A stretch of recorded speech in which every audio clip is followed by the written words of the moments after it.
তোমাদের কি মনে হচ্ছে ও কোথায় যাচ্ছে? আমার তো মনে হচ্ছে ও নিশ্চয়ই কোনো অপরাধ চক্রে শিখেছে। বাড়ির কাজের লোকের জন্য হেলিকপ্টার গাড়ি দুবাই থেকে ইন্টারন্যাশনাল মানে খুঁজছিটা। ড্রাইভার, আরো জোরে গাড়ি চালাও। ও কোথায় যায় কি করে সব আমাদের জানতে হবে। ফার্স্ট। এই এটা থামাও। কোথায় যাচ্ছেন? আসেন, চারের কাছে আছেন। কনস্টেবল। জি স্যার। ব্যাগটা চেক করুন তো।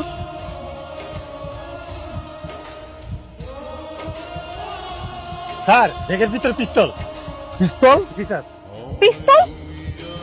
যে কিনা 500 টাকা বাজার করতে গেলে 3-3বার টাকা চায়, রেস্টুরেন্টে মাত্র 1500 টাকা বিল দিতে পারে না, তার কাছে পিস্তল। আরে বাবা দেখ না, পুলিশে ধরছে, এখন সব সত্য বের করে ফেলবেন। অফিসার, ওনাকে ছেড়ে দিন। কে আপনি? স্যার। স্যার আপনি? জি আমি, আন্ডারকভার অফিসার সাইমন শোয়েব। ওনাকে হ্যারেস করছেন কেন? স্যার, ওনার ব্যাগে পিস্তল পাওয়া গেছে। ওটা আমিই দিয়েছি ওনার সেফটির জন্য। স্যার, আপনি গাড়িতে বসুন। ছেড়ে দিল? চলো চলো চলো চলো চলো চলো চলো। কোথায় যাবেন আপনারা? জি আমরা সামনের গাড়ির লোক। ঠিক আছে, যান। চলো চলো চলো চলো।